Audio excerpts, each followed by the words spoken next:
তাজুল ভাই, জি ভাই। আপনি তো আপনার এই যে বর্তমানে কেন্দ্রীয় এবং মহানগরের সভাপতি দায়িত্ব পালন করাকালীন বিভিন্ন হাজার হাজার কর্মী তৈরি করেছেন। হ্যাঁ, অনেক হাজার যে কর্মীগুলো এখন বর্তমানে মার্সিডিজ থেকে শুরু করে বিএমডব্লিউ গাড়ি নিয়ে পর্যন্ত চলাফেরা করে, করে। কিন্তু আপনি তাজুল ইসলাম ব্যাপারী এই জিয়ার আদর্শেই ধারণ করার কারণে আপনি কিন্তু এখনো অটো বা পায়ে হেঁটে চলছেন। হ্যাঁ, তো আপনার তৈরি করা বা আপনার আদর্শে এবং জিয়ার আদর্শে কোনো কর্মী তৈরি করতে পেরেছেন? আসলে কিছু কিছু করছি, সবাই তো সবার না। অনেকে অনেকে গাড়ি কিনছে বাবার জায়গায় বিক্রি করে, অনেকে গাড়ি কিনছে শ্বশুর বাড়ির জায়গায় বিক্রি করে, অনেকে কামাই করে কিনছে। আবার আমি যাদের অন্তত ভালোবাসি তাদের আমার মতো গাড়ি নেই।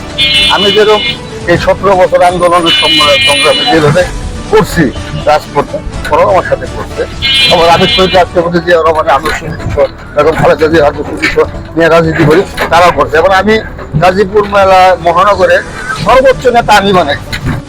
অনেক নেতা অনেক অঙ্গ সংগঠন কমিটি হয়, 3 বছর 5 বছর এমনি থাকে, 2জন 3 জনে থাকে। আমি কমিটি পাওয়ার সাথে সাথে যে কোনো থানা কমিটি করে দেই, ওয়ার্ড কমিটি করে দেই, মহানগরের উন্নয়ন কমিটি করি। কেন করে? একজন একটা পদ পাইলে তার একটা আনন্দ লাগে। আমার একটা লোক বাড়বো, ওই লোকের ছিল আমি আরো 10টা লোক পাবো। আর আমাদের উন্নয়ন অঙ্গ সংগঠন দেখা গেছে ওই যে সভাপতি সেক্রেটারি বা সুপার ভাই হয়েছে, তারা ওই পৌঁছে দিচ্ছে। আমি তা করি না। আমি যেদিন আহ্বান করলাম, আমি অনেকজন বানাইলাম। অন্যান্য কমিটি আংশিক দিল কেন্দ্র থেকে আমাদের।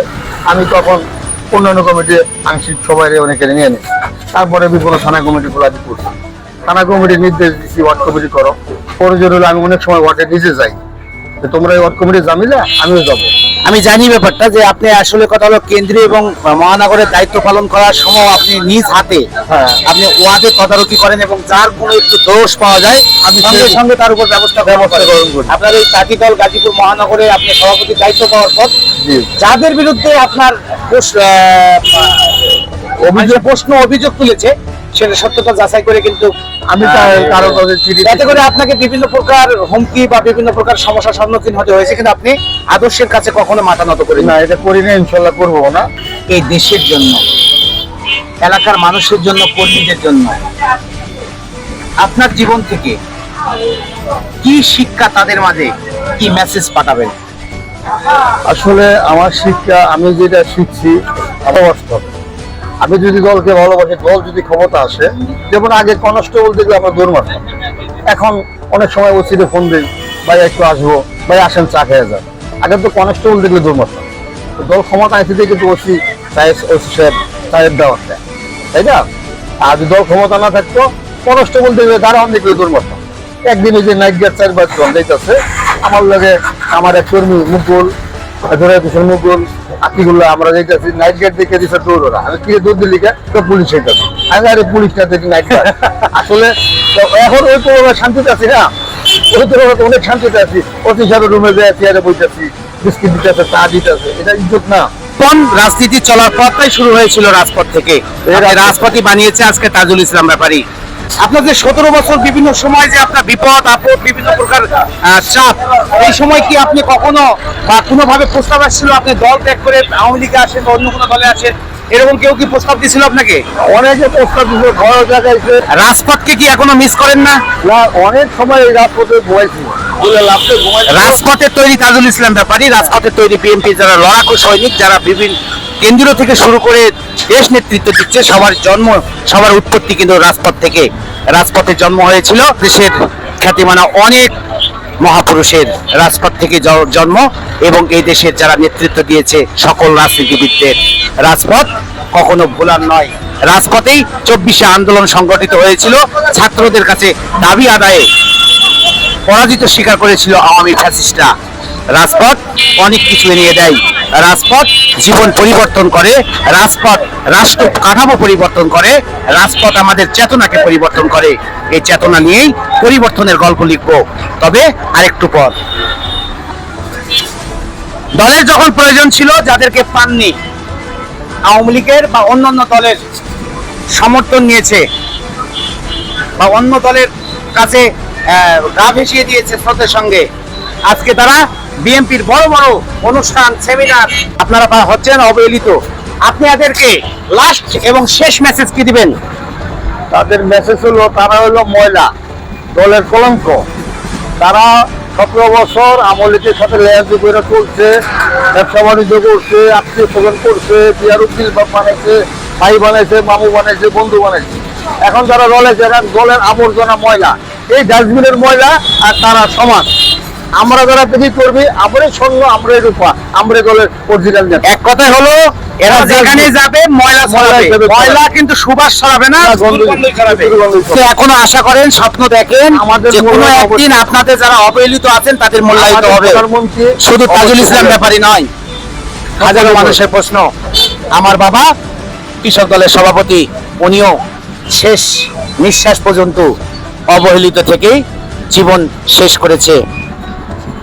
এদেশে যারা রাজপথ কাঁপিয়ে নেতা হয়েছে, নেতৃত্বের আসনে বসেছে, তারা মূল্যায়িত হয়নি তাজুল ইসলাম ব্যাপারীর মতো। মূল্যায়িত কবে হবে এই প্রশ্ন সবার সামনে। তবে আজও স্বপ্ন দেখে তাজুল ইসলাম ব্যাপারীর মতো লোকেরা, স্বপ্ন দেখে হাজারো বিএনপির ত্যাগী নেতারা। হাইব্রিডের অবসান হোক, অনুপ্রবেশকারীদের অবসান হোক, আবার দলের গঠনতন্ত্র অনুসারে কার্যক্রম পরিচালিত হোক। দল মূল্যায়ন করুক, দলের প্রয়োজনে প্রত্যেকটি নেতাকর্মী এগিয়ে আসবে। এই নেতাকর্মীদের যদি মূল্যায়িত না করা হয় তাহলে দল এক সময় কর্মী শূন্য হবে। কারণ একটি দলের মূল বৈশিষ্ট্য হলো কর্মী। কর্মী না থাকলে একটি দল মৃত। কারণ যখন কর্মীবিহীন একটি দল হয়ে যায়, একটি সংগঠন হয়ে যায়, তখনই সংগঠনের মৃত্যু হয়। বড় একটা বৃহৎ দল, শহীদ রাষ্ট্রপতি বগুড়ার সন্তান, উত্তরবঙ্গের সন্তান, জিয়াউর রহমানের হাত ধরে জাতীয়তাবাদী শক্তির উৎপত্তি। আর এই জাতীয়বাদীকে ভালোবেসে তাজুল ইসলাম ব্যাপারীর মতো ত্যাগী নেতারা বারবার এগিয়ে এসেছে, কিন্তু কোনো সুযোগ সুবিধা বা অর্থের কাছে বিক্রি হয়ে তারা নিজেকে বিক্রি করেনি তাদের চেতনা থেকে। তাদের বিশ্বাস দল এক সময় তাদের মূল্যায়ন করবে, সে বিশ্বাসটুকু আমরাও করি। প্রত্যেকটি বিএনপি ঘরানার কর্মীরা করে। দলের প্রয়োজনে তারা রাজপথ যখন কাঁপাবে, তাদের প্রয়োজনে দল পাশে আসুক। অসুস্থতার সময় একটু মাথায় সান্ত্বনার বাণী দেখ, পাশে আছে দল, মনে শান্তি লাগে, মনে অপর শান্তি লাগে। এই শান্তির আশ্রয়টুকু দলের পক্ষ থেকে আসুক। আজ এই পর্যন্তই। কোনো একদিন তাজুল ইসলাম ব্যাপারীর মতো আরো হাজারো তাজুল ইসলামের কণ্ঠ হয়ে কথা বলবো এই মিডিয়াতে। দল তৈরি কর্মী দিয়ে, কর্মীদের মূল্যায়িত হলে দল বৃদ্ধি পায়, দলের জৌলস হারায় না। আর কর্মীদের মূল্যায়ন না করলে দলের জৌলস হারায়। দল কর্মী শূন্য হয়ে গেলে দলের মৃত্যু হয়ে যায়। কর্মী থাকলেই দল বাঁচে, আর দল বাঁচলে কর্মী বাঁচবে। উন্নয়ন হবে দেশে ত্বরান্বিত। তাজুল ইসলাম ব্যাপারীর মতো প্রত্যেকটি অবহেলিত নেতাকর্মী মূল্যায়িত হোক। সুসময়ে, দুঃসময়ে যেমন তারা দলের পাশে ছিল, সুসময়ে দল তাদের পাশে থাক, এই স্বপ্ন সবাই দেখি। আজ এই পর্যন্তই। দেখা হবে আরেকটি কোনো পর্বে। সেই পর্যন্ত সবার সুস্বাস্থ্য দীর্ঘায়ু কামনা করে বিদায় নিচ্ছি। আল্লাহ হাফেজ।